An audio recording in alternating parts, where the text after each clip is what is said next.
love that music. It just really, So fun. really gets you going, man. Pumps Welcome you in, up. everybody. Week 9 version of the DFS Smasher Pass episode. I am your co-host that typically does not do this sort of thing at the beginning, but our main man Landon is on the road tonight.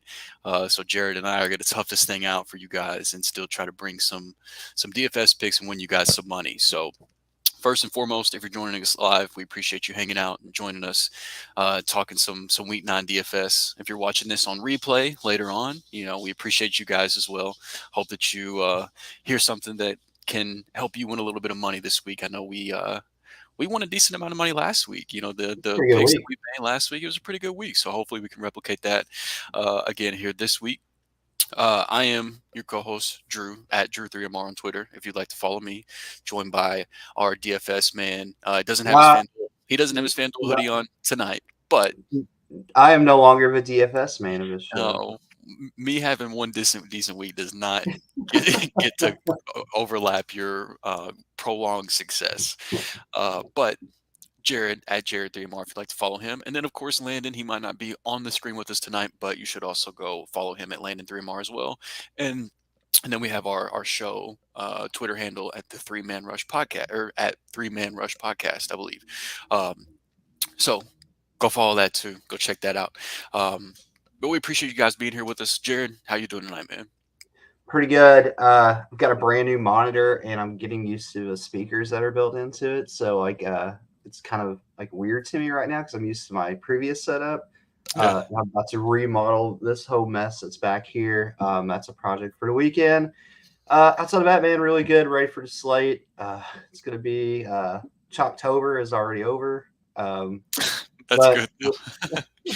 the first week in November is not looking like it's going to change as far as where people are playing. But we got some pivots that are going to help people out as well.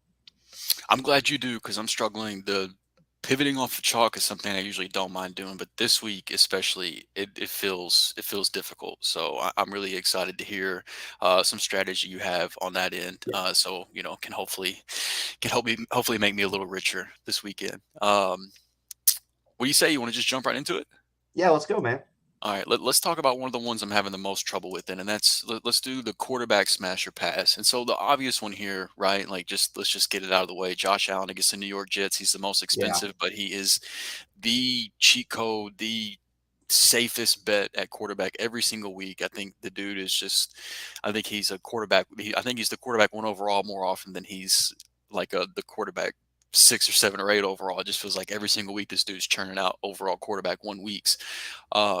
And then he gets to play the Jets in a slate that is kind of lacking, in terms of quarterback play. So I'm not going to get on here and be like, hey, you should play Josh Allen because I think most of us know that at this He point, goes right? best, man. Yeah. But so like the question is, if you want to get different at quarterback, where do you go? So there's multiple options. I think one that stands out to me that no one like because there's so much value, it's going to open up on the slate that people are going to obviously go up to Josh Allen, which you can't blame him. I mean, the guy's got the highest ceiling you could possibly have for the position. Um, there is some things in that game that kind of scare me though. Like, I mean, they have such a huge team total, and we know Buffalo's going to throw the ball, but maybe this is the game. They were just like, you know what? Let's let Devin Singletary get 3 touchdowns this week, or we got Naeem Hines. We'll put him in the end zone. Let him rush one in. Josh Allen doesn't even throw it. So you always run the risk with that. To me, the pivots here to get off of Josh Allen for good team totals and good situations and bounce back situations, I really like Joe Burrow this week. I think it's a bounce back week Okay. for Burrow. Both you can get both his top wide receivers at a decent salary on both DraftKings and FanDuel. You're talking about a combined ownership of probably 30 for all three of those guys, where Josh Allen alone is going to come in at about 20% by himself. Yeah, that's true. That's true. So a guy that I'm trying to talk myself into, but makes me kind of nervous is Kyler Murray. Yeah, We saw kind of the Kyler Murray big game finally last week, and he just yeah, looks different with Hopkins out on the field. But they're playing Seattle. Division games are always weird, and Seattle's secondary has been pretty solid this year. But um, it feels like it feels like a Kyler Hopkins stack might be a way to kind of get away from Allen. And then another one that I'm kind of curious to hear your thoughts on. Um, I was big on him last week. Kind of want to go back to him, and that's Tua against Chicago. Yeah, I feel like Chicago's secondary might be a little bit overrated, just simply because teams haven't really had to test them much. But correct. I don't think Mike McDaniel cares about, like, oh, we don't have to throw the ball against Chicago. Like, he's just let Tua sling it at will. Yeah. So I think the numbers make Chicago's secondary look better than they actually are. Um, And I'm 100% with you. And the good thing about Tua, looky, there he is. yeah, we miss He's you, very. Landon. We miss you, brother. Thanks for picking up that Macho Man for me and Cape Girardeau too. I appreciate that. The one area too, like the good thing about Tua this week is because of that value, and we're going to talk about it here in a little bit. It's allowing people to pay up for the Josh Allen's. Tua is going to come in under owned this week, and with that being said, you can stack him easily with his wide receiving core, or you can do even a skinny stack with just Tyreek Hill, or you can even go to route of Jalen Waddle and Mike Gesicki. Gesicki's 5,500. No one's going to play him. So I mean, tight ends very weak this week. There's no elite options. I guess Seki, Waddle, to a stack sounds pretty good to me. I agree. I agree. Um, any quarterbacks for you that stick out that you're just trying to stay away from this week? Yeah, I'm not sold on Justin Herbert this week. I think he's going to get some steam. Um, his pass catchers, it's a carnival right now. We don't know who's playing. Yeah. Kind of turns me off on the whole situation. Obviously, he's got potential to hurt you, but I don't think he's a slate breaking quarterback this week. Where like if you fade Josh Allen, there's a good chance that you needed him to win this week. Where I don't see that with the current situation with Justin Herbert.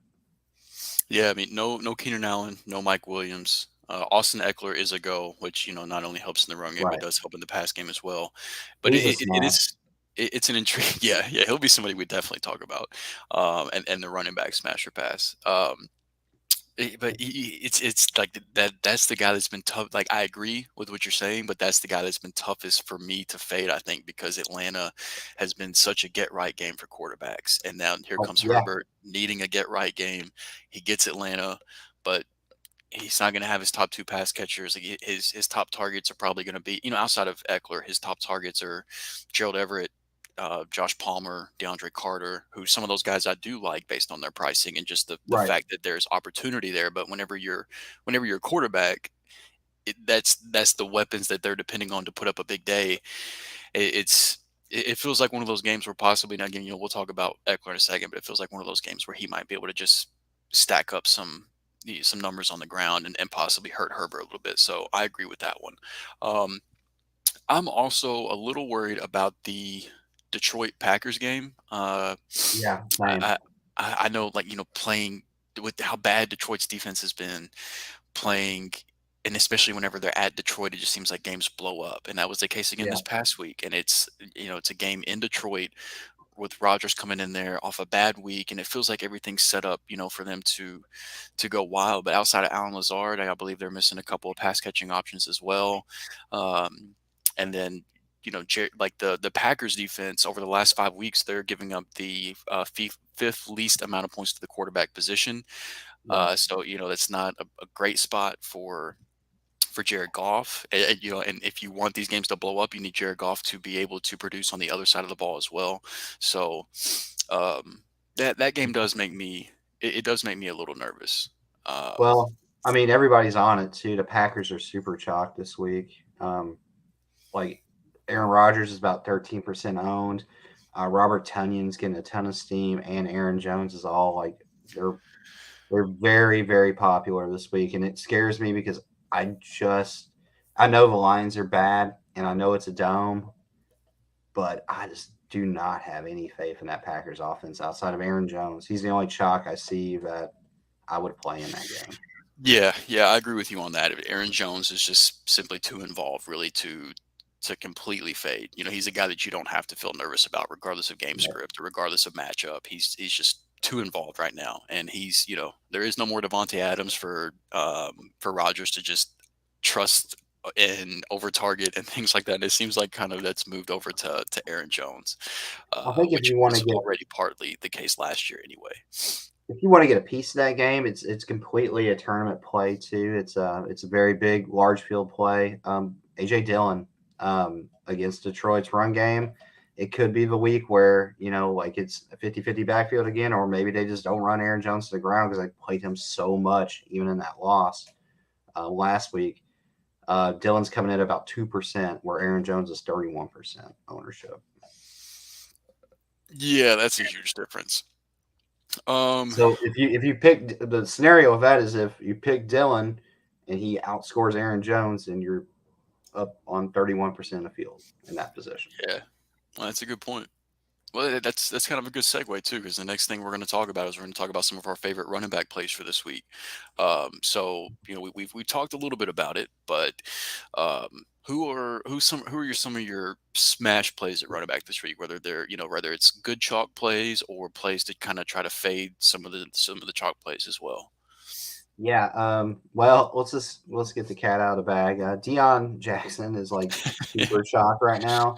Yeah. Uh, and he's dirt cheap on both sides. There's things about that I worry. Like I probably will not play him just because the ownership. It's a great play. I mean, it makes the most sense. Like it fits in. You can pay up for studs. But the problem is your team total is only 17. And Ooh. there's the chance that if you don't play him and he scores a touchdown and has 60 yards, like you're not dead.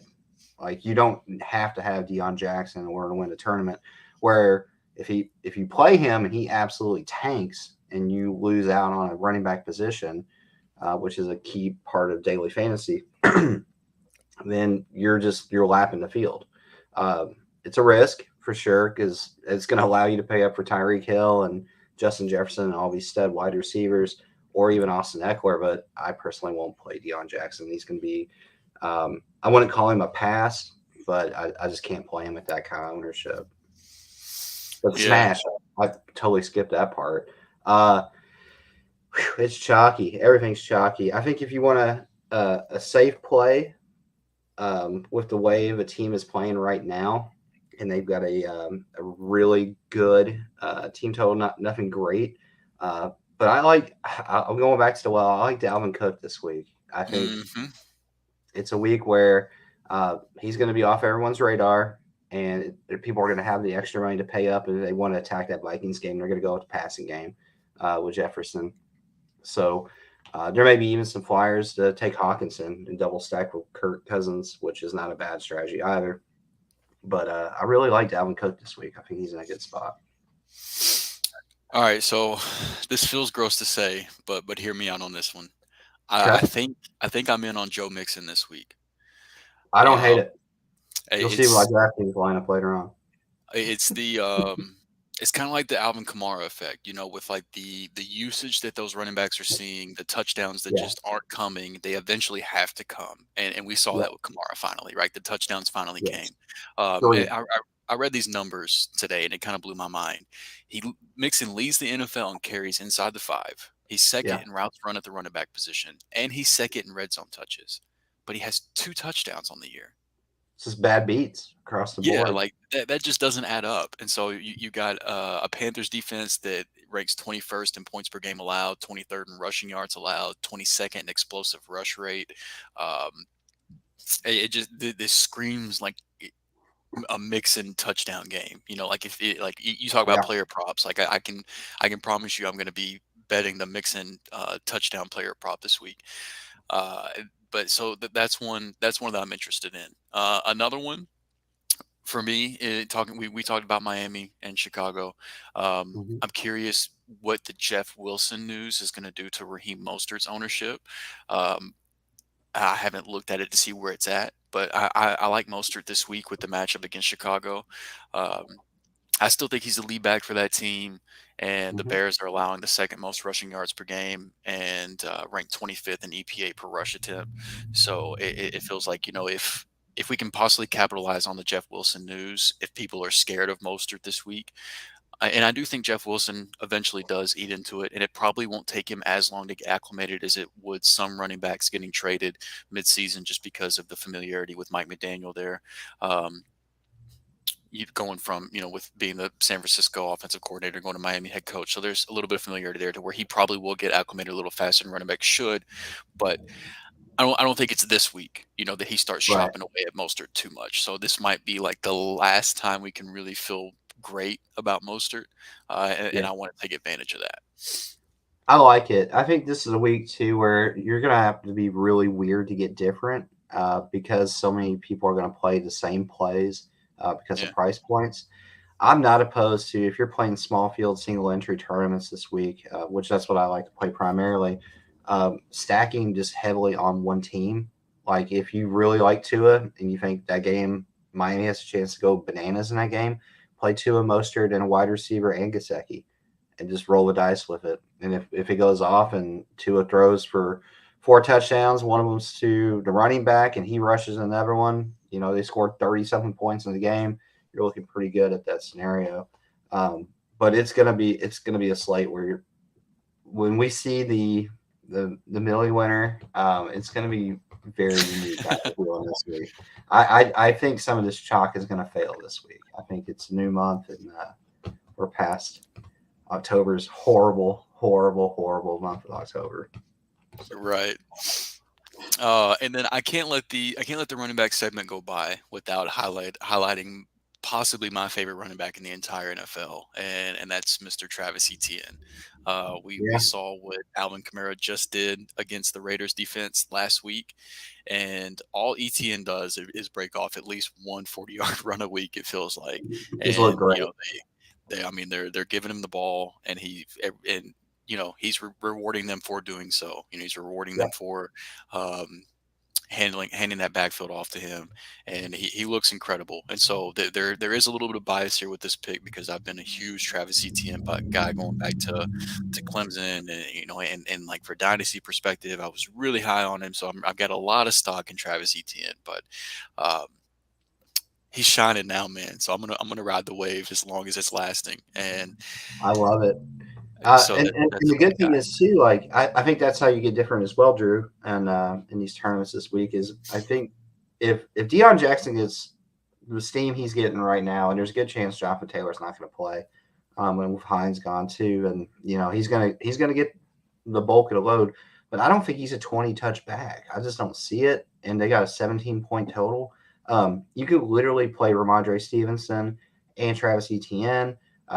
At higher salaries, obviously, but their ownership combined is going to be less than what this one player's ownership. Like it just smells disaster in my opinion. But Yeah. things can change too. That ownership could drop and more value open up like better situations. But I don't think so. I think he's going to be super popular, like really, Yeah. really popular at 5K. It makes me nervous playing guys that are that popular that are like, and I know he played well whenever he got a spot, Unproven guys that are but that whenever you're talking about a guy that's usually a bench player, third and now string. he's thrusted into this starting role, and everybody's on him. It's like that that makes me nervous, man. And I didn't realize the point total. Yeah, Atlanta makes a good point. JT was ruled out today, so They had a that so 17-point that's total on the road. yeah, that doesn't feel good, man. So No, I'm a little nervous about that one as well. I get why it's chalk because JT is out, and there's no one else. right, and just like it's probably the easiest way to save money this week. Yeah, I'm sure everybody's trying to find any way they can to get Josh Allen into the lineup with how gross quarterback kind of looks right now. right. Uh, so I get it, but man, it makes me nervous though. Yeah, it's Makes me scary. It's I think it's a smart fade. I really do. I think you're gonna have to pay down at either, and you're gonna have to pay down tight end probably this week, and you're not gonna pay up at tight end, but there's pivots there too. You're gonna have to pay down at one of the wide receivers, and where maybe you do take a shot at one of these Chargers wide receivers that are in the 5K range. Um, instead of playing Deion Jackson. But there's value. There's some wide receiver twos that could potentially get some work. There's ways around it. I do think Ramondre Stevenson. I mentioned him a while ago. I think he's a great play this week as well against the Colts. Yeah, yeah. Ramondre, you talk about looking good, man. Ramondre was the entire offense for New Yeah. England last week. I mean, they literally, if it wasn't for Ramondre, I don't know if they how they would have moved the ball. Um, I don't think they would have. he's a rookie quarterback against BB Bill Belichick, Right. and the appropriate emojis to go with that. Yeah, it feels like a nightmare day is on the horizon for the Colts offense. Um, and I would imagine that Bill is probably sitting back saying like, "Yeah, I'm gonna let Sam Ellinger try to beat me." You know, like Right. I'm not gonna let them run the ball. I'm not gonna let them make it easy on the rookie. Like I'm gonna make him beat me, similar to what he did um, with Zach Wilson earlier in the year and some other of the young, like, they faced a few younger quarterbacks this year, and and Bill kind of took that route of, let's see if this quarterback can beat me. And spoiler Yeah. alert, they didn't. I mean, Yeah. Bill's the greatest defensive mind the NFL's seen for a reason. So, um, I don't really, I like to troll Belichick. It's a lot of fun, but I don't want to bet against him in that area at all. Um, Yeah. Another, That's a defense. I would definitely key in on New England's defense this week. Yeah, yeah, absolutely. And that feels like, we'll talk about that as we build our lineups. But typically, I try to pay down on defense, like as much Yeah. as you can. But it feels like this week it might actually benefit you to pay up a little bit on defense. Some of the more obvious chalk defensive plays feel like smart plays this week. Yeah. Um, Patriots defense is about 3% owned, and they're expensive. So I yeah, get it. But it might be worth paying up DPP. for those guys. It's Yep. kind of similar with Buffalo as well. Like Absolutely. those defenses feel like they might be worth paying up for this week. Um, I'll tell you, a running back. I say a running back. The running back room that makes me kind of nervous this week is the Washington Commanders running backs. The Vikings are giving up the third least amount of points to the running back position over the last 5 weeks, with 4 games because they have a bye week in there. But over their last 4 games, they are really limiting the running back position. And Washington is like, Antonio Gibson to me looks like the clear best running back on that team. I think he looks much better than Brian Robinson. He looks. J.D. McKissick is supposed to be the passing game specialist. He looks better in the passing game than J.D. McKissick does. I don't know why the Washington Commanders hate Antonio Gibson so much. I don't get it. But until that changes, I'm not going to feel good about playing a Washington running back, especially in a tough matchup. Like, Yeah. maybe it's worth throwing darts, but it's like whenever three different guys are getting worked in. But the reason I bring this up is because Gibson did it. Like, if you look at the fantasy points, Gibson did have a good week last week, and so that might have people buying in on, like, let's. But I'm a little nervous. Um, on that front. And then to your point, just to add on to the Patriots, over the last 5 weeks, they're giving up the seventh least amount of points to the running back position, Yeah. and that's what the game that's what the game against the Cleveland Browns, who they're a pretty good running team this year, Yeah. and the Patriots only gave up 10 fantasy points total combined with between Nick Chubb, Kareem Hunt, all those guys. They gave up 10 fantasy points to the Cleveland Browns and basically said, "Hey, Jacoby, we'll let you try to beat us." And it didn't really work out for Jacoby. I don't think it's going to work out for Ellinger this week either, unfortunately. Um, so just to kind of pile on to that point. Um, let's see. I'll tell you, one of the ones I'm struggling with the most this week is Deontay Foreman, because Yeah. he blew up last week. Chuba Hubbard has once again been ruled out again this week. But over the last 5 weeks, the Bengals are giving up the 11th least amount of points to the running back position. They've been pretty good against the run, um, shutting down teams like Baltimore and Atlanta, both who like to run the ball a lot. Neither one of them had success against the Cincinnati Bengals run defense. And I feel like I haven't looked at the roster percentage, like the ownership projections, to be fully transparent. But I feel like after the week that Foreman had, and then the fact that Hubbard has once again been ruled out, I feel like his ownership might be higher than it should. And It that's a guy I really struggle with playing this weekend. it's a similar situation too. They have a low team total, Right. and yeah, he's not coming in at crazy ownership, but at the price he's at currently, 9% at 7,300. I think it's 7,300 on FanDuel if I remember correctly. It's just a little too rich for me because of the team total. Yeah, 7,300. Uh, Man, he looked really good last week. He looked He phenomenal. did. Uh, but they were also playing the Falcons in a much better situation. I don't think the Yeah. Bengals are like they're not like a beater by any means on any team right now. But at the same time, if they're playing from behind, I don't think he's really necessarily the pass catching back that like some of these other guys. I just don't see him getting there. A 17-point team total, unless something gets screwy and they just go crazy, and the Bengals' offensive line is that bad, and Burrow turns the ball over, gives them a short field. But I just don't see it. I think Cincinnati's going to make a statement this week. Yeah, I could definitely see that being a statement game for Cincy. One of look, I love me a good revenge game narrative. So one of the running back I have to bring up is Mister the guy that probably frustrates you and I more than any other running back, but Jamal Williams, man. Oh my All he, God, all he does is score touchdowns, that's it. and he's playing the Green Bay Packers this weekend. It's a revenge game, and I love me a good revenge game, man. And I mean, the Packers ranked 31st in defensive adjusted line yards and 31st in rush DVOA. Like their run defense is just flat out bad. It's Like bad. I'm not even sure why teams even bother to pass against the Packers right now with how much better their pass defense is compared to their run defense. And Swift got in a couple limited practices this week. I'm not really sure if he's going to play or not, but it sounds like he might be limited if he does play. And we know if they get into scoring position, who's going to be in the game because I think the dude Yeah, leads the league in rushing touchdowns right now. that's As unreal. frustrating as it is, man. And so he said, I think he's like the same price as Swift, which is wild. But They were last week for sure. They were both 7,500. I'm yeah, I curious think they're on both that. 7,500 again this week too. Um, Easily, they are. I mean, it's literally a coin toss, and no one's playing either one of them either yeah, against the Packers.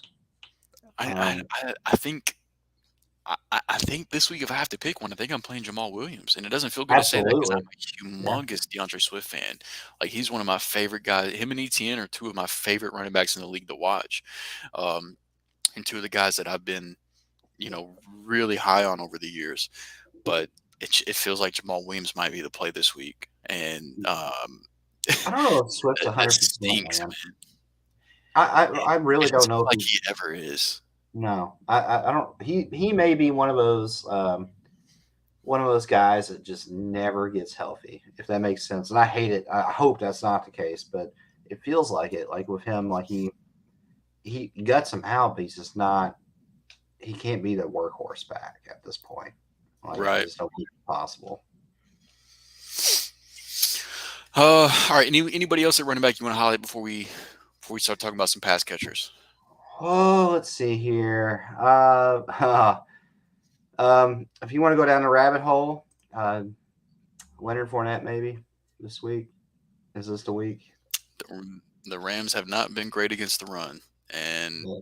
they're going to have to do something to try to make up for the lack of pass protection that Brady gets. And yeah, I don't hate it. Yeah. If they I if don't they feel get down good to the red about it zone, they're either, going but to try to no. But he's got as good a chance of anybody to get in the end zone this week. So absolutely. uh, I don't hate that at all. There's another Tampa Bay Buccaneer we're going to talk about here in just a minute that I like a lot this week. Um, I know who that is. so with that being said, let's talk wide receivers. And I would be mistaken if I did not start this off by talking about our YouTube thumbnail guy of the week, the guy that's on the cover of the show for the Week 9 DFS Smasher Pass that is in an absolute smash spot this weekend. So let's talk about Mr. Justin Jefferson. He's going to come in under owned, and he's playing the Washington Commanders, and it's Justin Jefferson. This is, to me, this might be the best play of the week. In all honesty, because he's had good games this year, but he's not had the game yet. And I think this could be the week where it happens. Like everything is Yeah. lining up to where this is the week, which makes me kind of feel bad about my Dalvin Cook take from earlier, because I think Dalvin Cook could also have a really good game against Mhm. Washington as well. But man, Jefferson is in a great spot this week to absolutely smash against that Commanders secondary. Um, and I think they're more of a passing team than what they've been in the past. Even with leads, they're still throwing the ball. So yeah, I mean, to me, he's lock button this week. I'm all in on Justin Jefferson. Yeah, I mean, and it could end up being something where Justin Jefferson gets the Vikings up big. He's the reason they're up big, and then Dalvin Cook brings it home. Like the both of those guys can be Yeah, successful, absolutely. But yeah, I mean the Commanders ranked 28th in pass defense DVOA and 27th in explosive pass rate allowed. So yeah, Justin Jefferson is in a huge smash spot this weekend. And even more so, let me find this note that saw on Thielen earlier, which I felt like was just another point for. he's kind of Um, been gimping around quite Here a we go. bit. Yeah. Um,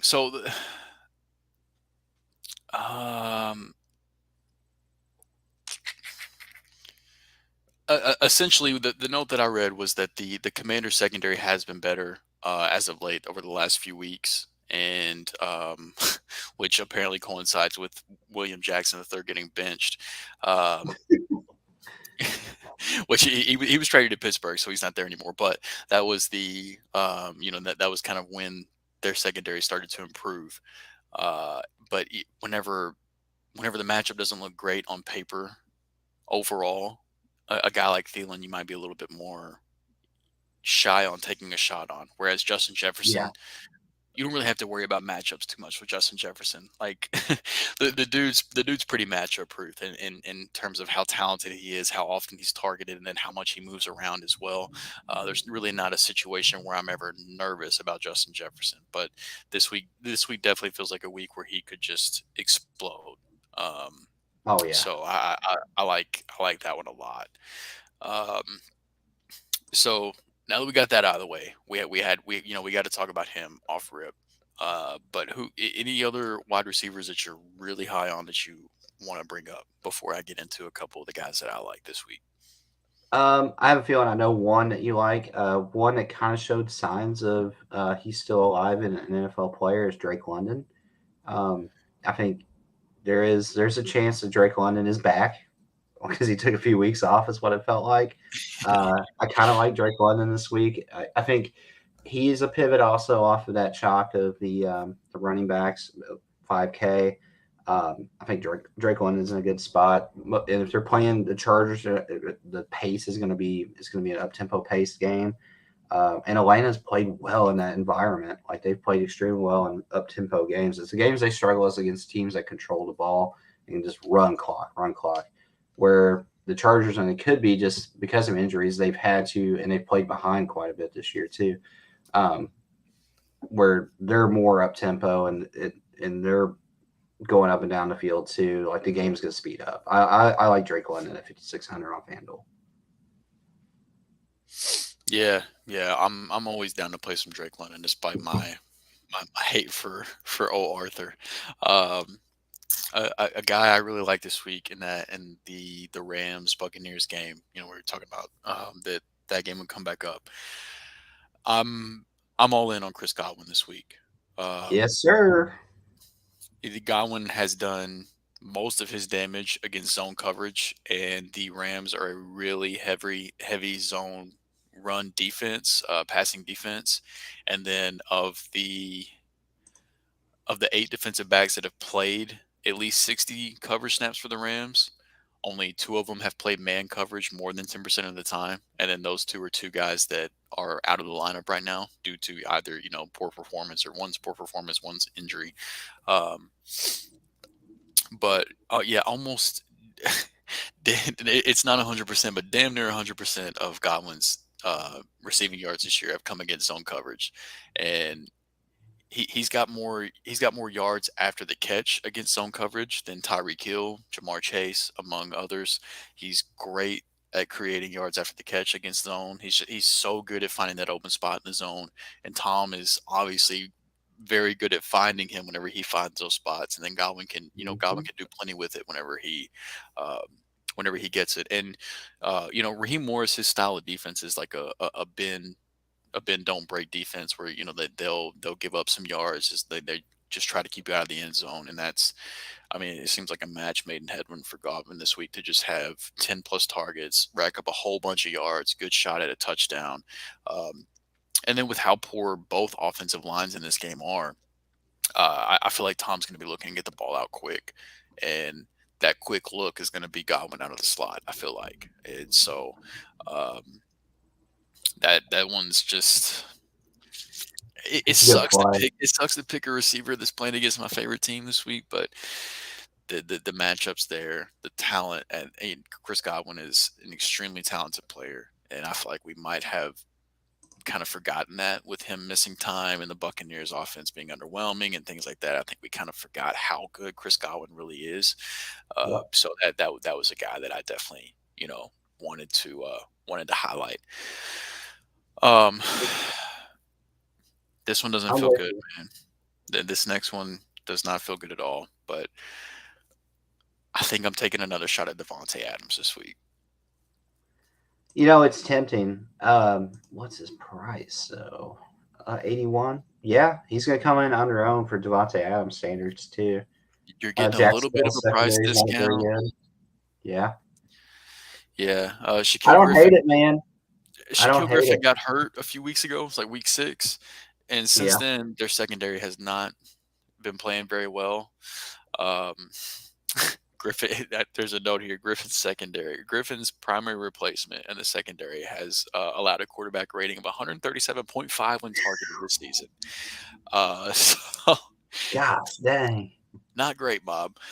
Yeah, Um, that's bad. That's and really I bad. just I feel like that game, like Adams has to be pissed, right? Like with what he's getting paid, with what he was expected coming to Las Vegas. Like there was a level of expectation coming in of what this season would look like, and certainly has probably not played out the way Adams pictured it. And I'm sure after the lackluster performance against a New Orleans secondary that also looked beatable on paper, similar to what Jacksonville does this week, they underperformed. And uh, it, I have to think that Adams and Carr probably had some discussions about, like, hey, I'm a pretty good fucking receiver, so if you want the offense to Yeah, run better, you should consider throwing the ball to me a little bit more. yeah, I'm Um, not bad. Throw me the ball. yeah, and so with FanDuel being more touchdown dependent, and with us getting a discount on Adams based on the production up to this point in the year, I feel like it's a price discount. He's a guy that I'm probably going to be throwing in a few lineups just because I feel like some guy, people are like the general public's probably going to be off of him a little bit based on recent performance. The matchups there, Devontae Adams is still a really talented receiver. Like let's not get that twisted. Oh yeah, The dude's still a baller. So, um, yeah, that's a guy I'm kind of interested in this week. I think could be a bounce back candidate off of what was supposed to be a big week last week. I agree. I totally agree with that 100%. I think there's a way to play like a lot of these plays we want to play, and it's going to be gross because it's going to take us paying down at quarterback a little Yep. bit. But there is somebody I kind of want to get your feelings on it. I know how you feel already, but I'm going to say it out loud. What do you feel about Marcus Mariota? Oh, I read an article today about why he was a good play at quarterback in Well, DFS this week, and I wanted to puke. But it opens up so many possibilities. Like it yeah, really does. he, And he's so he's so cheap. he is. So let me give you a scenario here. What if I told you if you played Marcus Mariota and you stacked him with Drake London? Here's your salary saving, right? You could play Joe Mixon, Ramondre Stevenson, Devontae Adams, Justin Jefferson, punt, tight end, Devin Singletary, and the Dolphins defense. Oh my god.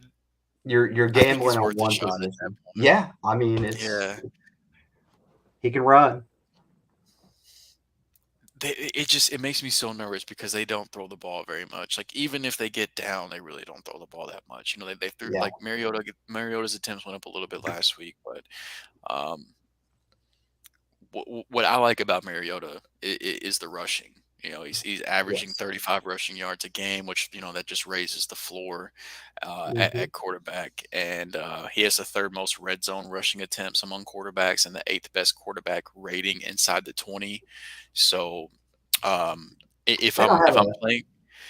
I'm playing him, I can tell you the person that I'm looking to stack him with is Kyle Pitts. I like it. That just with the tight end position, with the landscape, and we haven't gotten to tight end. We'll actually. I mean, and are there? Uh, I'm going to save Kyle Pitts because we haven't talked about some Yeah, receivers we're yeah, passing on this week, and I think that's an important discussion to have. So, but a Kyle Pitts discussion is coming. yeah, That's absolutely. that is a guy I like this week. It's look, to be able to pay up elsewhere. I get it. Um, but I'm just gonna have to close my eyes and pray if I put Mariota in the game. Uh, and just hope that he hit, like he to his credit, whenever he has had to throw deep, he's been pretty good throwing down the field this year. He just isn't asked to do it enough, and so it makes me Yeah. nervous. But and then like the Chargers offense is at a point to where we're talking about that we're nervous about Herbert because he's without Mike Williams, he's without Keenan Allen this week. It's like, so do we feel like the Chargers offense is going to be in a position to put up enough points to put the Falcons in that position to where they need to press and Mariota needs to throw and their offense needs to be a little bit more upbeat this week? Like if it was a Yeah. fully healthy Chargers team, I think I'd feel a little bit more confident in it. But from a cost saving standpoint, I can't blame you if you want to put him in there. I don't They, think I will have the stones to do it. yeah, Vegas is very high on the Chargers this week. They got almost a 27-point team total. And the good thing is too about Mariota, and I'm not trying to completely sell you on Mariota. We're going to make one together. We're going to do this thing together. So, uh, but I will say they have almost a 24-point team total. So that game could potentially be a shootout. And if that's the case, That's not bad. I would take, I would, I'll put it this way. I would take Mariota this week over Justin Herbert this week in DFS. Okay. Just for game script reasons, and I believe Mariota, believe it or not, has the better receiving core coming into this game, and Yeah, I would agree. and they're dogs. So they're potentially, if everything plays out the way these geniuses that put these totals together, if it plays out that way, they're going to be trailing. They should theoretically they should have to throw the ball. He should have to run for his life and pick up first downs with his legs. It's a lot of what ifs, so man, playing Marcus Mariota is scary. I did it You, week one. It worked really well. yeah, So you're gonna need a lot to break right, but it's not out of the realm of possibilities, though. As far as passing at the wide receiver position, guys, we're fading this week. I'm gonna go ahead and get my big name out of the way. And I feel like he's a big name now at this point. yeah, We talked about the Packers and Lions game and how I was kind of nervous about that one. Part of the reason I'm nervous about that one is because of the matchup for Amon-Ra St. Brown. yeah, We talked about how tough the Packers secondary is, and whenever you think Packers secondary, the first name that comes to mind is Jair Alexander. Um, but Amon-Ra eats in the slot, yep, tears that shit up. yep. But he has to go up against Rasul Douglas, who on 108 slot snaps this season, he's allowed a whopping 13 catches on 17 targets, no touchdowns, and he has a pick. And he's allowing a quarterback rating of just north of 75 when targeted in the slot, which is the seventh lowest rate in the league. Yeah, I'm That with you. that He's a easy screams play like for just, me. yeah, like I'm not putting him in my lineup this week. And he's a great player with plenty of opportunity. if they do need to throw, Goff will target him plenty. So I mean, he's gonna have the opportunity to prove me wrong, but um, the matchup is just, like if you've got him in season long leagues, shit like that, like you're gonna put him in your lineup. I can't imagine you have a better option over Amon-Ra St. Brown, and like in season long redraft leagues, things like that. But for DFS purposes this week, he's one of the quote unquote bigger name receivers that I'm most nervous about, I think. Yeah, I agree 100%. And a lot of people disagree with our take on that, but because he's got a little steam. He's 14%, and I get it because the game script is they're supposed to be trailing in this game. But I do think that's the area where Green Bay excels. They're gonna make Goff make some bad plays. That's I don't care if it's the Lions or whoever. I don't believe in the Packers offense enough to um, where I can trust them to that they're the reason why they're winning the game. If Green Bay steams this team, it's because Aaron Jones and that defense win bananas. That's the Right. main reason why they win. So yeah, I don't like St. Brown this week. Of course, I would not play Jared Goff this week either. With that being said, same scenario. I know he's not like an elite wide receiver, but he's getting some traction. I would not play Romeo Dobbs this week either. I Yeah. Going back to I think Green Bay wins this game easily because of the defense, and I think they rely heavily on the run game. Aaron Rodgers don't have to do a whole lot. They get out of there with a victory, and they just run the ball. I am Josh not playing Palmer Josh. to the moon. Not touching Josh Palmer. I've been burned too many times. Yeah, there is a little bit of a burn with Josh Palmer. I'll tell you, before we move away from the wide receiver position, there is one guy in that same game I have to highlight I'm actually playing him in a season long league this week because of how gross my team looks due to injuries and bye weeks and things like that. Um, with Keenan Allen ruled out, I've got DeAndre Carter in a season long lineup this weekend, and I like him for DFS purposes as well. Uh, Carter runs out of the Yep. slot 75% of the time, and with Mike Williams out, with Keenan Allen out, the Falcons rank 30th in pass DVOA, and it's been even worse over the last few weeks. And then specifically against the slot, they've given up 25.7 PPR points to receivers in the slot over the last 3 weeks. And so, high team total for the Chargers. Yep. Somebody's got to catch the ball, which to Landon's point could very well be Josh Palmer because he is a talented receiver.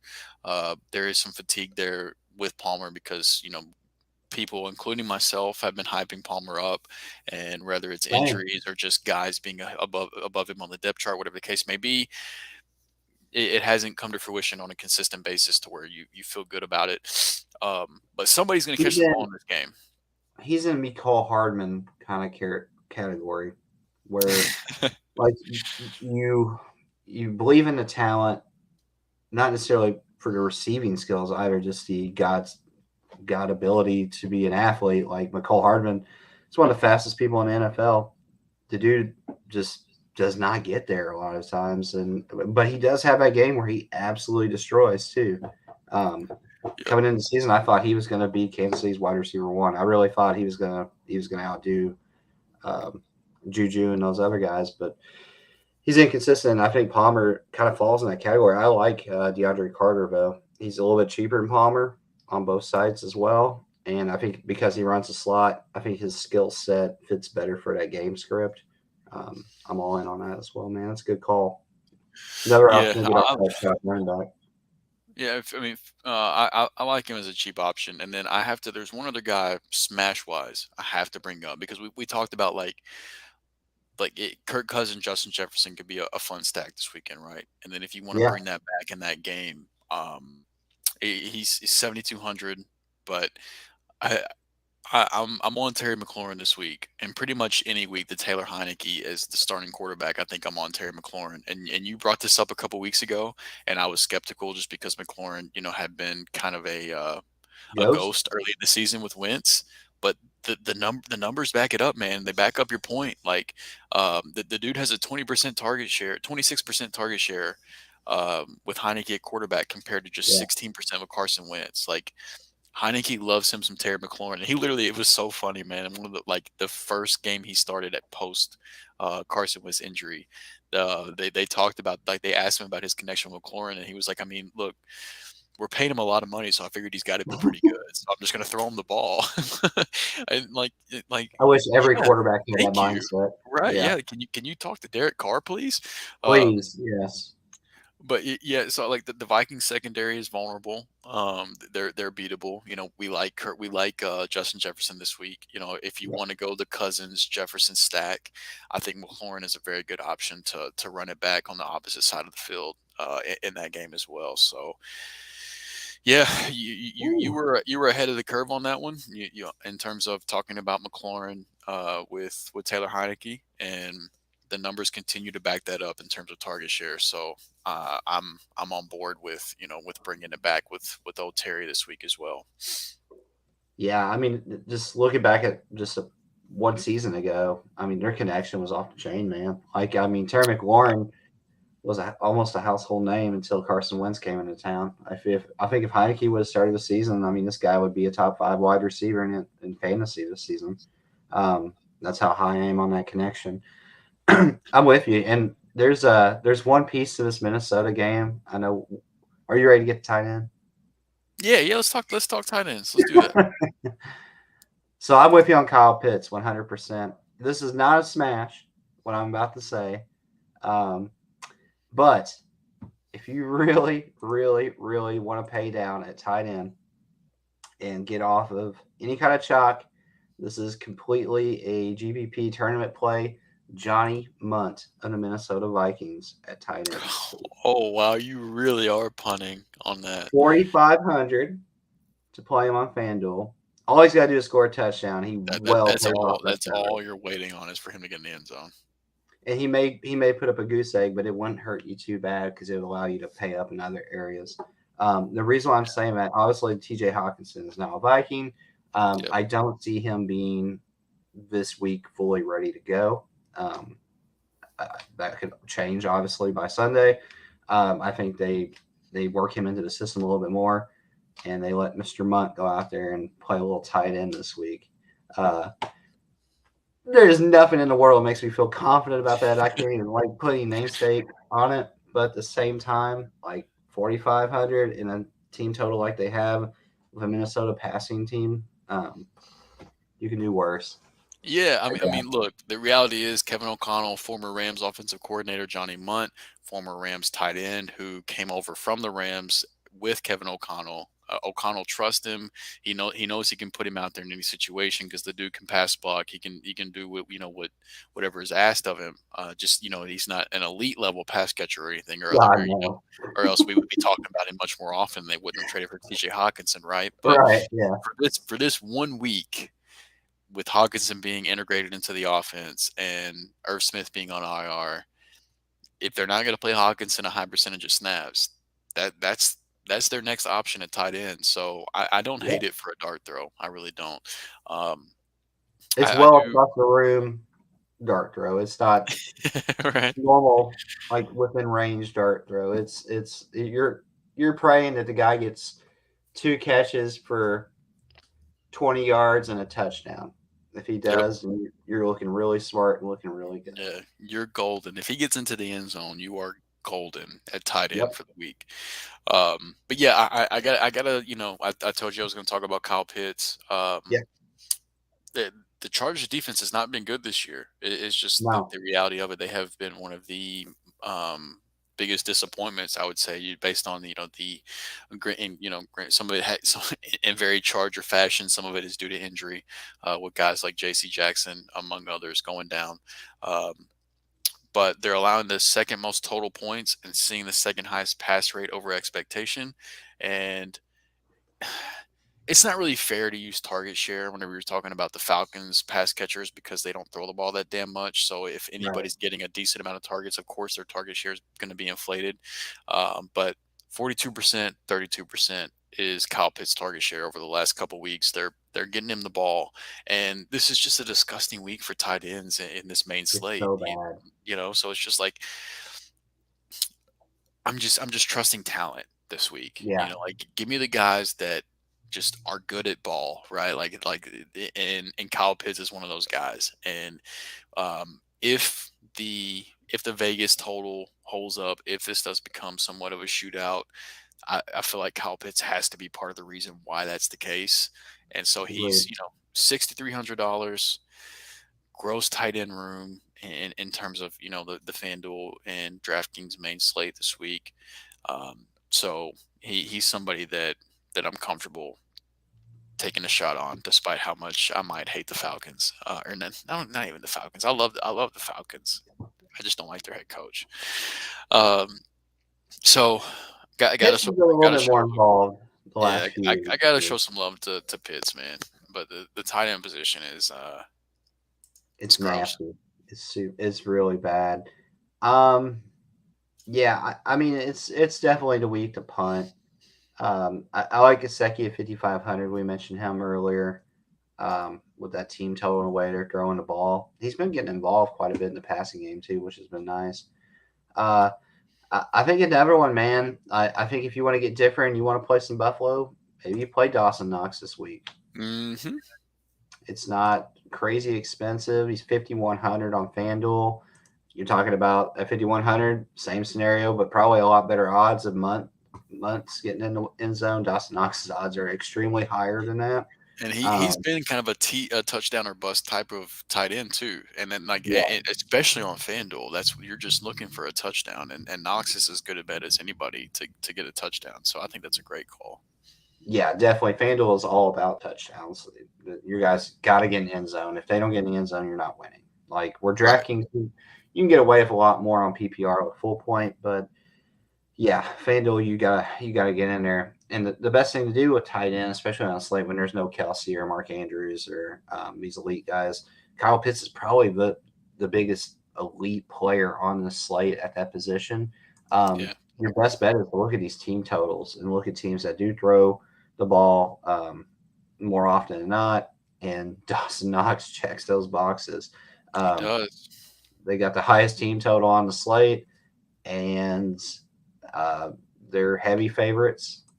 Those are the kind of things that I like to look for. Yep. And And and then and Josh Allen, he spreads the ball out too.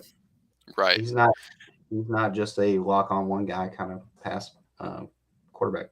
So And then I would be mistaken if I did not do the weekly target whatever tight end is playing against the Arizona Cardinals, who is just god awful against the tight end position. yeah, Every they're every bad. tight end that plays the Cardinals has their best game of the year against the Cardinals. And so this week it is insert Noah Fant.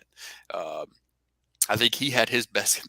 They've already played with the Seahawks Cardinals. They've already played each other. Played each other twice. You've already played each other once. I think Fant's best game of the year came against the Cardinals earlier this year, which wasn't saying much. It was 6 for 45, but um, yeah, the Cardinals are awful against the tight end position. So I mean, you're talking They're about bad. $4,800 on DraftKings. I'm not sure what he is on FanDuel. Um, He's down there. I'd say yeah, probably 5K, 4,800. right. hundred. Oh, he's 4,800 on FanDuel. Okay. Yep. So yeah, I mean, you know, he's cheap. It's not going to feel good, but if you want to punt the tight end position because of how gross the tight end position is overall, I think you can do worse than a Noah Fan dart throw. So um, that's just kind of like you look. Noah Fant is a talented player. Yeah. Athletically, he's very athletically gifted, um, and the Seattle passing offense is much better than we thought it would be. Shout out to Gino, and so that's another guy I think worth throwing a dart at. Yeah, we didn't even mention Gino. I mean, he's not terrible playing. Easy to stack as well with Lockett and Metcalf both. Um, I think at this point there's a lot more pass than there is smash at the tight end position. But someone I feel that one of the higher priced tight ends this week, um, and you know I don't feel really great passing on him. Tight ends is so gross this week. But I would not play Tyler Higbee this week. I think he'll come in. I agree. he'll get a little bit popular, and I just don't see that being the case. That's Cooper Cup or bust with that offense right now.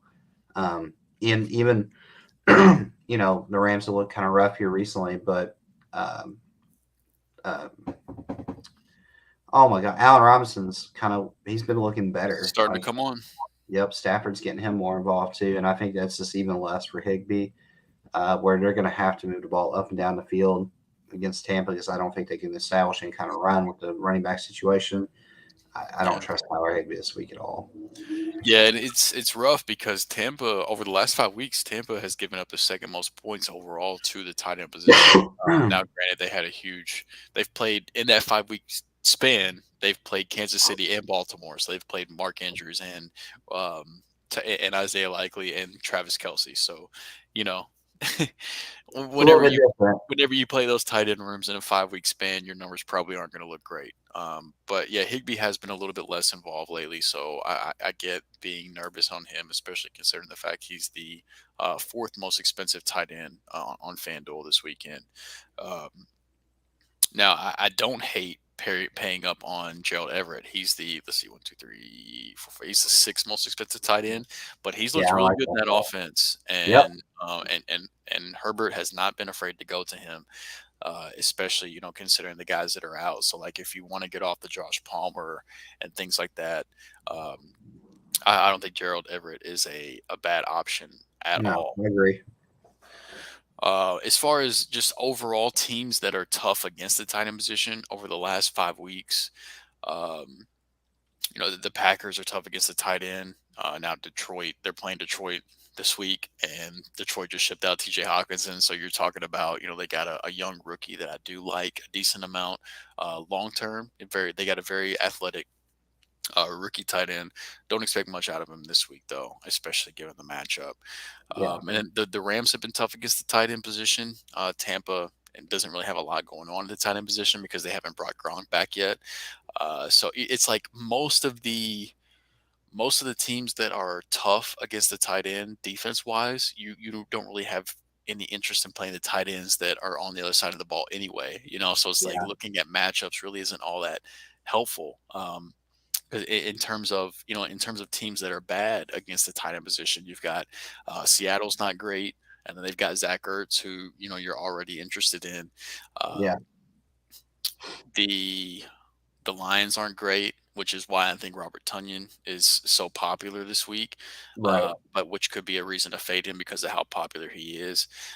One that might Don't be interest. One don't that play might be chalky kind of tight end in DFS. right, right. I agree with that. One that might be kind of interesting. Where is he at price wise? So Logan Thomas is $5,000. Um, it looks like I'm actually he doesn't I'm have an actually playing injury. him in season long this week. Are you? So Yeah. he doesn't have an injury designation. He looks like he's coming in clean for the game this weekend, and the Minnesota Vikings over the last 5 weeks are giving up the third most points to the tight end position, and you're talking about Zach Ertz, Mike Gesicki, the New Orleans tight ends, and Chicago. So like it's not as bad as like whenever you're talking about Tampa having to play against Baltimore and Kansas City over that same 5 week period. Um, so I think Logan Thomas could possibly be worth a dart throw as well. And it seems like with the Vikings defense, if the Vikings pass rush can get after it like Zadarius Smith and company did this past week, maybe it takes a little bit of pressure off the secondary, but I don't feel great. Even with me talking about how Washington's secondary has been better the last few weeks, I'm still a little bit nervous about that. And it feels like the Vikings and Washington game, if Heineken can find some type of success, that could be one of those low key shootout type of games. Yeah. And so, I think you could do worse than Logan Thomas at the tight end position. Agreed. Yeah. I'm in a situation where I have David Njoku on that team. He's out, and I have George Kittle, who's on a bye. So I went to waiver wires, and that's who I picked up for this week. I think you could end up being happy with that choice. I think so too. I think it's a good play. You want to build some So lineups? let's build some lineups, my man. All right, let's start with FanDuel. All since right. that's where you and I both and landed to, well, this kind of, hey, FanDuel, if you're looking for a show to sponsor that flies under the radar, we love your product here at Three Man Rush Podcast. So if A you ever little want, too much. and you literally gave this guy right here that I'm talking to a free hoodie for how much business he's giving you. So if you're ever looking for a show to sponsor, we would not say no. Is all I'm saying. Um, but so yeah, let's I'm gonna pull my stuff up so I can build it alongside Okay. with you. Let's You tell me. I'm going to let you start off, man. Where do you want to start at quarterback? We've named several of Okay. them. Well, so let me just ask you this. Yeah. Do we want to build this lineup with the chalk Josh Allen route, or do we want to get different at quarterback and try to get creative elsewhere? Like, what try to get creative through our lineup? Because to me, it's either Josh Allen or it's get weird. So do Let's you want get to go weird. Josh Allen, or you? All right, I like getting weird too. I agree. Um, I'm not. I'm not doing Marcus Mariota. You can't make me do it. You're fine. I understand. I totally get it. I I figured I'd can't throw do it it. out there, but hey, Um, let's see. Um,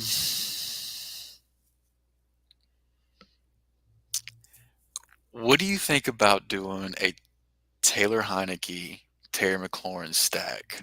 I don't hate it. You want to roll it? Let's do it.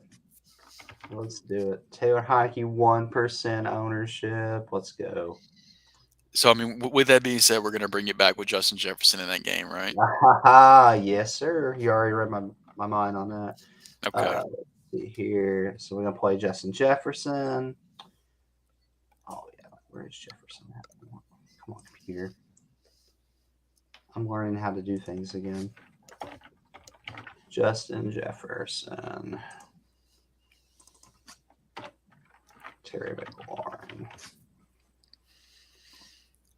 All right. Okay. So that, So that that took care of our quarterback position and two of the three receivers. So now, where do you want to okay. go running back wise? Well, we definitely can get a little chalk. Nothing too crazy, obviously. Let's go with Mr. Ramondre Stevenson. Okay.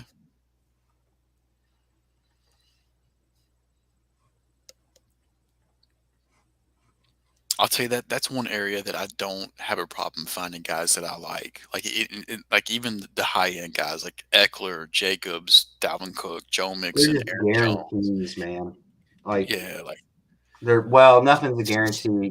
You're just it's true. you're just you feel a lot better about it opposed to certain other scenarios.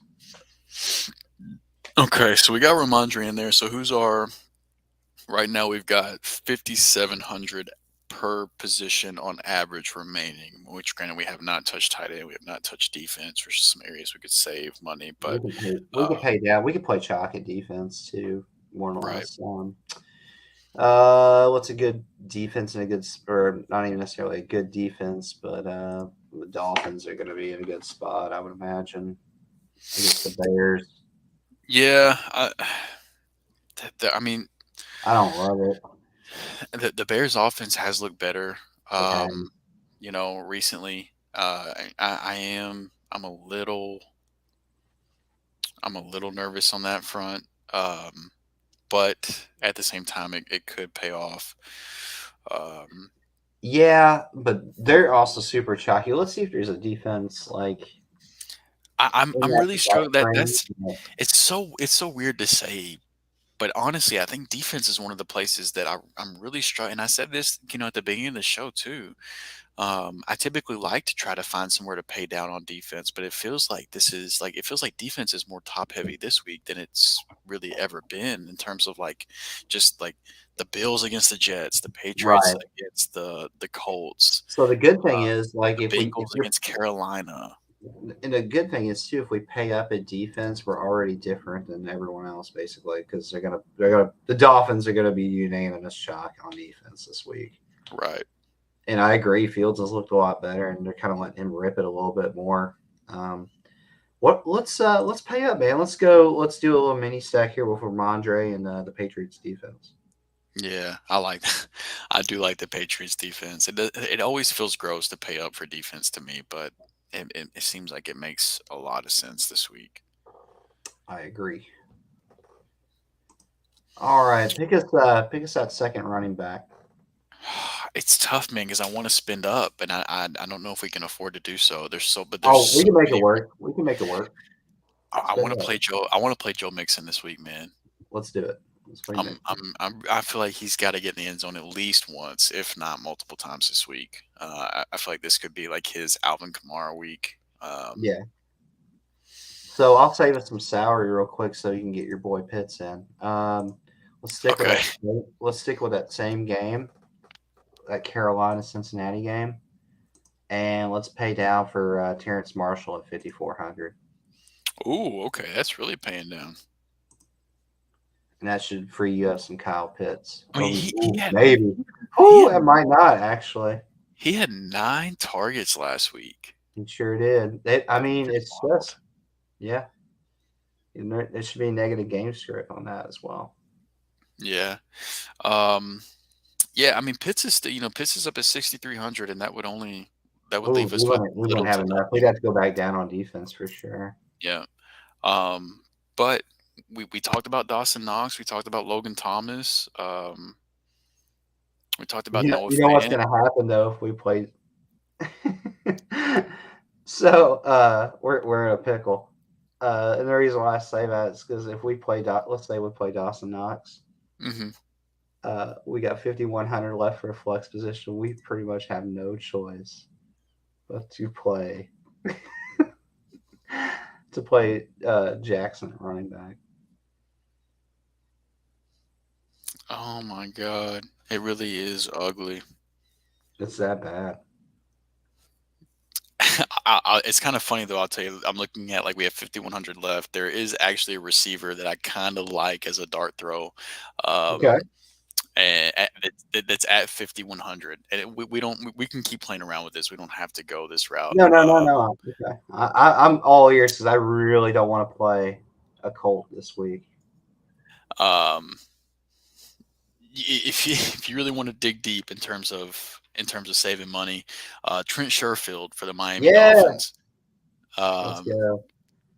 Kyler So Gordon. I talked about him last week too. Yeah, Kyler Gordon, who is the primary slot corner for Chicago, who will, assuming in the times where Tyreek isn't in the slot, and it'll be filled if it's not. Kyler Gordon has not been great in the slot, and Right. um, he Sherfield is lined up in the slot for the same amount of snaps as Tyreek and run just one fewer route than Mike Gesicki. And he should have scored a touchdown last week. They said it wasn't a touchdown. It was a touchdown. It is what it is. But you You're gonna talk make up about for that it this Miami week. Chicago game, wanting to get a little different there. I think that Sherfield could possibly continue to build on the success that he had last week. So again, we don't have to stick with that necessarily for this lineup, but it was just No, I funny love just it. scrolling down and seeing like a 5,100. Who could possibly be there that I want to play? And then sure enough, there's Trent Sherfield sitting there that I was reading about earlier today. So um, yeah, shout out to I definitely need to give a shout out to Aaron Larson with the Fantasy Footballers, who does their wide receiver versus cornerback matchup every week. He writes an article for that, and I saw that fun little nugget in there. I was like, oh, that's kind of interesting. Um, so Boy, yeah, that is the ultimate GPP lineup right here. Tyler Heineke, Ramondre Stevenson, Joe Mixon, Jefferson McLaurin. We are so top heavy. Like we are very dependent on Mixon, Stevenson, and Jefferson. Terrence Marshall, Dawson Knox, Trent Sherfield, and the Patriots defense. Let's go. Put it in. What a lineup! That might be Woo. one of the most gross lineups I've ever built. I love it.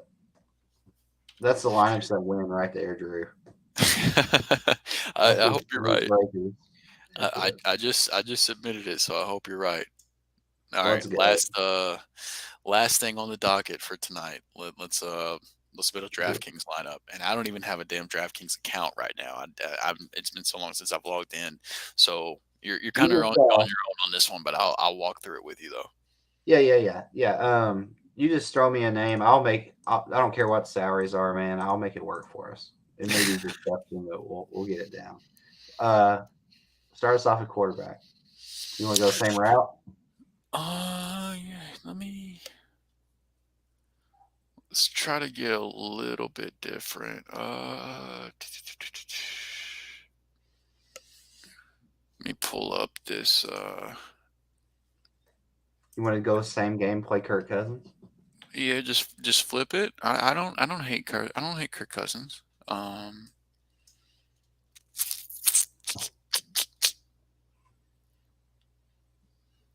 Let's play Cousins, and I'm going to free you up some more salary. We're going to play Mr. Munt at 2,800. Oh my God, that guy's cheap. That'll free you up some salary there, buddy. Go ahead and make a pick. So what are we looking at now? We're looking at the running back position. Yeah.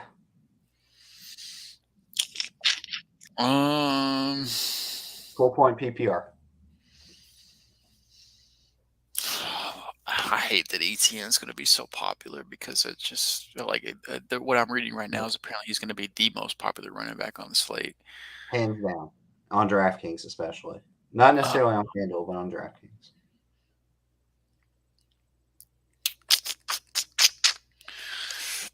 Josh Jacobs, Jamal Williams are both interesting to me. Yeah.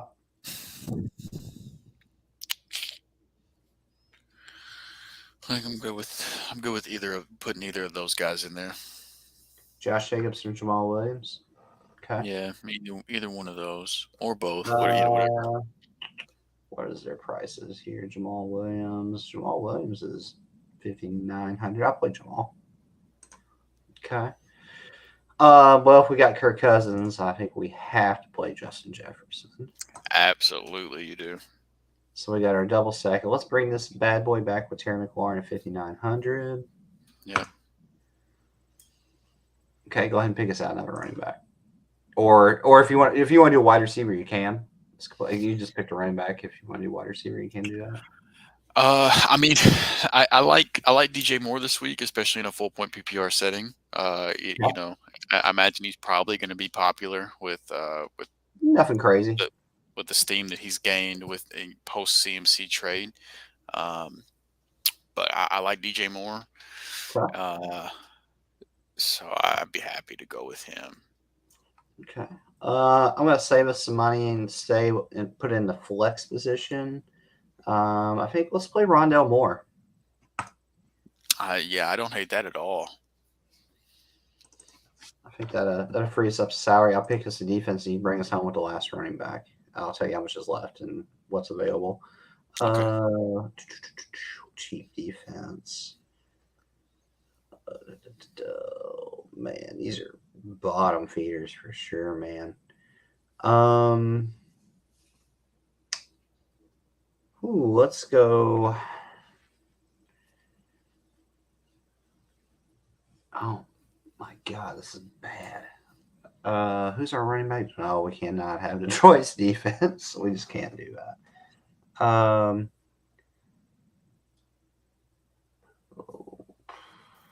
Let's play. I tell you what, it's a risky play. Let's play the Falcons defense against the Chargers.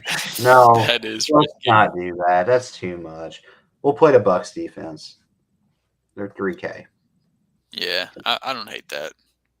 That gives you 6,600 at running back. You could get Fournette at 6,600, which is perfect. You can get Joe Mixon at 65. You can play ETN at 63. I like Mixon and ETN both a lot. I know ETN's chalk this week, especially on DraftKings, but I feel like he's good chalk. But okay, what if I told you we could play ETN because no one in our lineup right now outside of DJ Moore is. Oh my God. I just thought of something. I don't know if it's possible on you. Let me see here.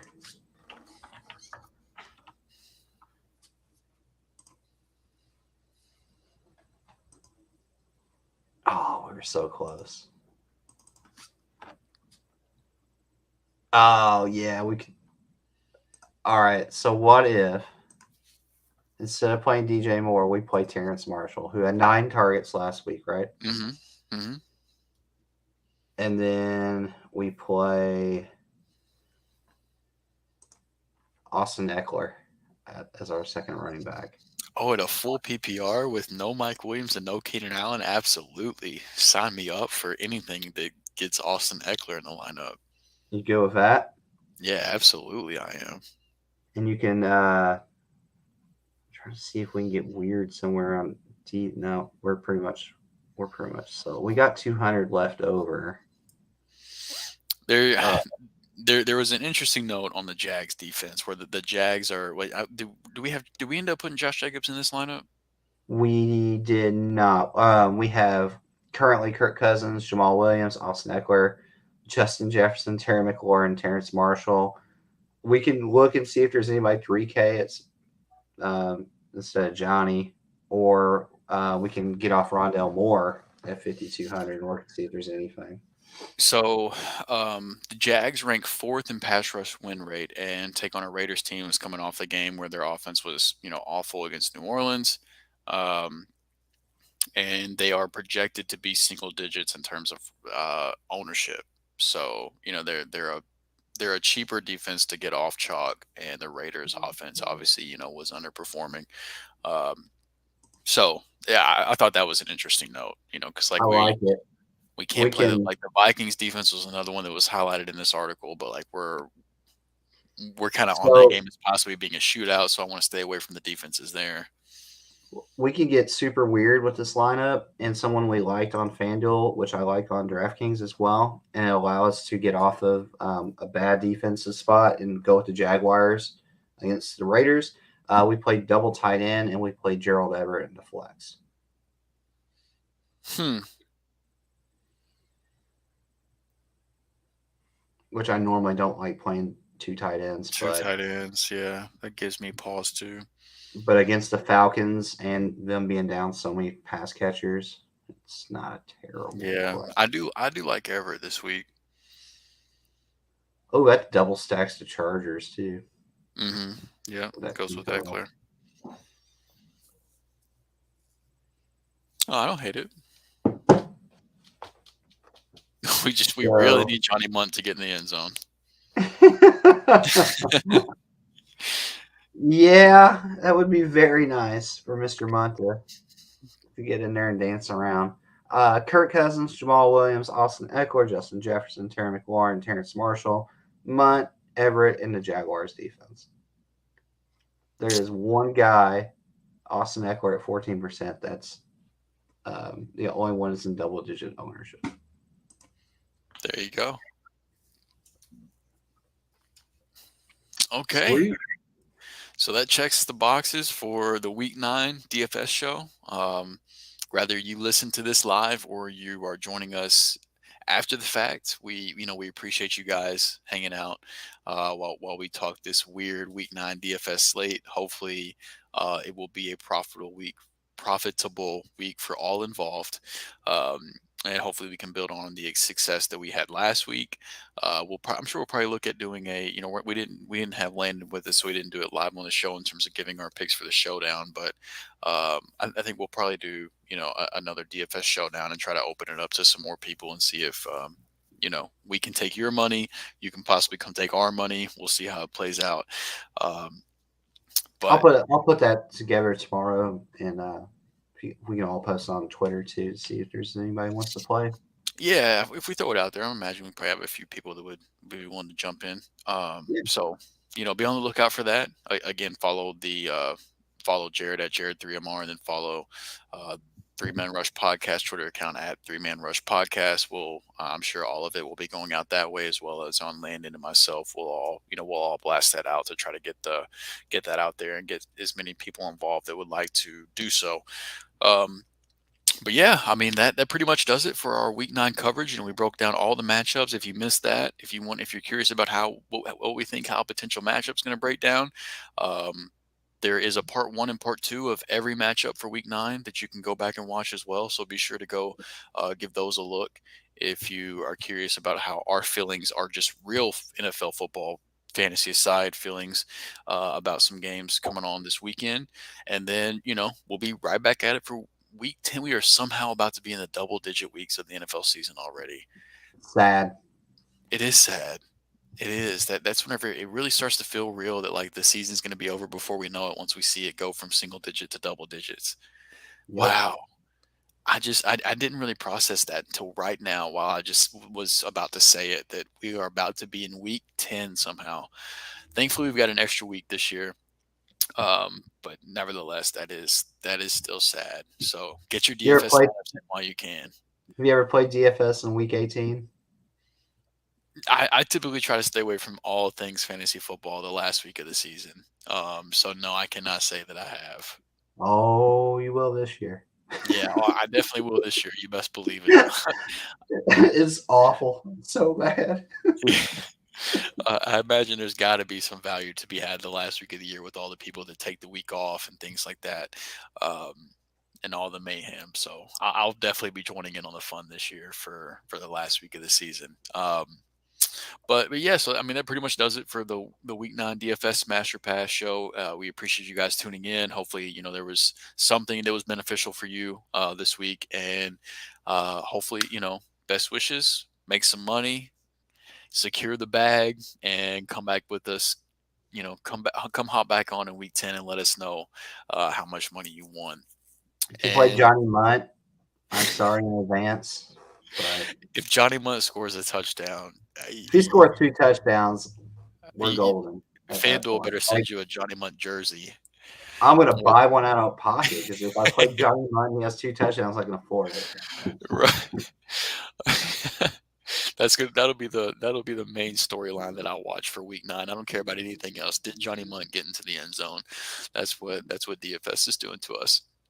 Oh yeah. Um, but yeah, so we'll wrap it up there. Again, make sure that if you're still with us, if you made it this deep into the episode, into the episode, if you watched it later on, make sure to like the video on YouTube, subscribe to the channel, follow the podcast on any other places podcasts can be found, Apple, Spotify, Google, whatever the case may be. We're there. So if you could give us a follow, give us a review, let us know how we're doing. We appreciate all the feedback we can get. And we'll be back on Tuesday night to give you our breakdown of the week 10 games and let you know kind of how we think about those. We'll be right back on schedule, week 2 or week 10 breakdowns, and then a week 10 DFS live show again next Friday. So be sure to stay tuned. We appreciate you guys, all the support, all the love, um, everything that you guys show. We appreciate it. Look forward to continuing this journey. You guys have a good weekend. Go win some money.